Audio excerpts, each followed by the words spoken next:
Hello guys and welcome to a brand new video. Today is the top 10 Xbox games that I like. Now this is a personal list, you may have your own list, and I would like you to put your list in comments. Who knows, I might discover a new game. So let's get started with this top 10. So in number 10 is Fortnite. Now Fortnite is a free to play game and it has been since the game came out. Now there's been a lot of fuss and well, a lot of fuss about the game. A lot of people raging, a lot of people thinking it's addictive, and it is.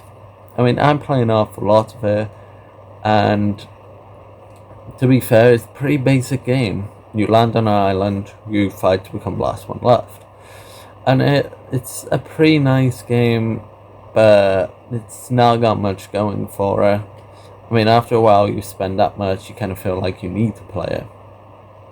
And it is getting number 10. It doesn't deserve to be higher because it has got so many game issues and it just needs so much work done to it. And honestly, I reckon if the creators of Fortnite really put their heads together, they can turn this game around into something great. So let's get started with number 9. So number 9 is Halo 5. Now Halo 5 had to be added. I had to add some sort of Halo game to this list. If you look at the graphics for Halo 5, it's absolutely beautiful, as much as the storyline does get quite confusing, because it uses the Halo 4 campaign, bits and bobs from the Halo 4 Spec Ops campaign, and no one really did that. So you get lost quite easily within the campaign. The more you play it, however, is pretty fun. The little bit of footage you are looking at right now is from some team deathmatch. I didn't do great. I don't do great at Halo 5. It has been a while since I played as well, so I'm not quite used to the mechanics like I normally am. And honestly, it was a little bit of a letdown. Like, Halo 5 has nice weapons, nice graphics, nice designs, but in the end, you gotta play a lot of the game to be good at it. And it's one of those games where you're either good or you're either bad. It's no split personality. It's not like something you can just pick up and be amazing at. It does take time to get used to weapons, items, attachments, blah blah blah blah. By attachments, I mean stuff like grenades or silencers. But yeah, so that's number 9.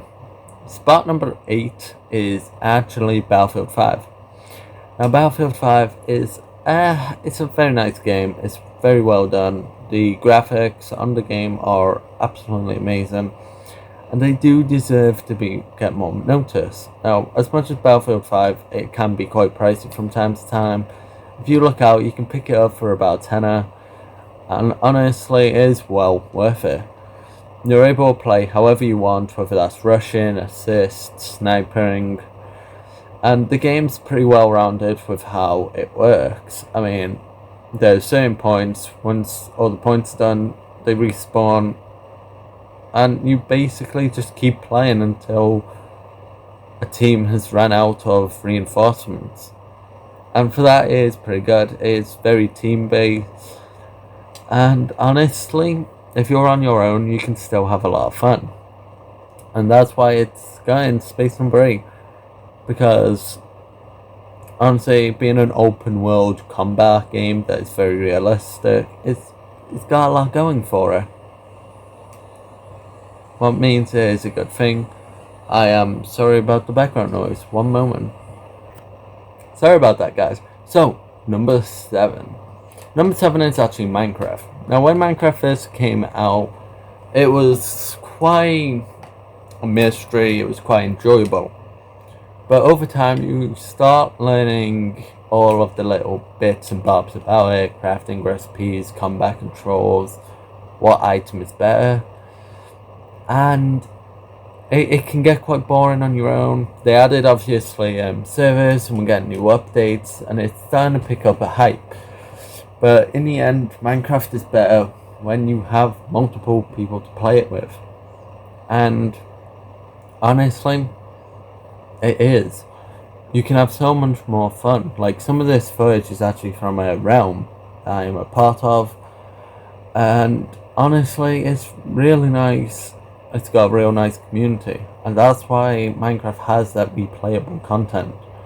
I mean, even some of this footage is taken from Hive doing some murder mystery, but the game kind of broke, so everything's Steve. Yeah, that's a skin error on my side. Yeah, it's quite weird, as you can see. So, number 6, Cold War. Cold War really is split into 3 different games. You have your online multiplayer, your zombies, and your Warzone.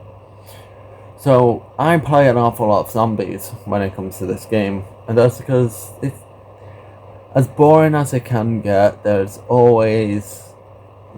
just always that feeling of never knowing what's going to happen. And if you're using new weapons and just trying new things, these games can get pretty difficult and pretty intense. And if you have friends with you, then it can be even more fun. I mean, the zombie footage you guys are looking at is mine and Lucky Luke's first try of the new zombie map. And as you can see, we've done pretty well.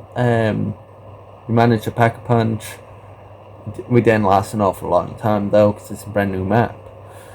And we done 2 of them. We also done a little bit of hardcore multiplayer. And honestly, it's fun, but to a certain point it does get quite down in the dumps, because you can end up with people hiding behind corners, because as we all know, Call of Duty games are the home to all campers. So, number 5, Paladins. Now, Paladins is a game that I absolutely love, because you get a pick from these really bright characters and fight without having to worry about if the other people's got a higher level, if the other person's got some special ability.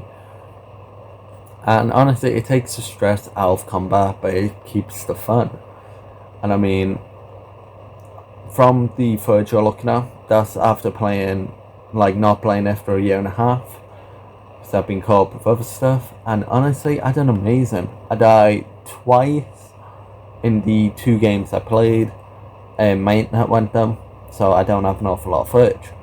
But the game is fun. Obviously, there is a lot that can be improved, but honestly, as a free game, Paladins needs more attention, because it's just amazing. So, number 4, Ghost Recon Breakpoint. Now, Ghost Recon Breakpoint is an amazing game. They've done really good with creating their landscapes, and they've done really good with their player versus player on Ghost Wars. No, it is what you can see right now. Ghost Wars is a very intense game, because you have people using unknown weapons, using unknown classes in unknown locations. So 1 minute you could be fine, and the next you could be shot in the head and downed. And it is about teamwork, working alongside your team. Now, if a load of solo players play, you would get the same reaction. You would have a good, strong team. It's when a team is not familiar with a map or a mechanic that tends to make a team lose, or the other team just being better. And honestly, Ghost Recon Breakpoint should get more attention, but people see it as this tactical game. Now, I've played this with Lucky Luke and Mad Dog, and they both do enjoy it, but they both agree it's more fun with more people. So, number 3, Assassin's Creed Origins. Now, I haven't played an awful lot of this game. From the footage you can see it's right at the start. I have played bits and bobs of the game. I'm playing on Nightmare mode, so it's quite difficult to get the hang of, but it's an Assassin's Creed, and I had to add one to this list for the pure fact of they're amazing. They're going through the eras of history, showing you what the Creed has done to protect the Apple of Eden. And honestly, the Assassin's Creed games are so well done, so beautifully made, you just have to give them a try. They are offline games, however some games like Black Flag did do have online servers. I don't know if they're still active, but they are there. So, spot number 2. So, in place number 2 is Sword Art Online Alicization. Now, as much as this game is quite highly anime based, I mean, obviously it's based on an anime, but it is amazingly done. I mean, there is obviously the issue of you can't play online with others until you complete this very long storyline. After the storyline, you can customize your character. But I mean, the weapons have done beautifully. From when this video is recorded, they added spears. Was quite cool. But like, I know they've got swords, staffs, axes, bows, whips. It's got such a wide variety. You can have so many different types of combat. And honestly, it's more fun with more people. You gotta go on quests and hunt things down. Well, it's something you couldn't do in the other Sword Art Onlines. Now, spot number 1. Spot number 1 is, as you could guess, Warframe. Warframe is a game that I've always came back to time and time again. I've played for years, and to be honest, I've only put about 60 quid into it. As a free game, Warframe is definitely high on the list. I mean, honestly, Warframe's the type of game where you would expect to be paying about 50, really. And it is amazing. It's continuously being added to. So even if you want to start and you complete the game in a couple months, there's something new.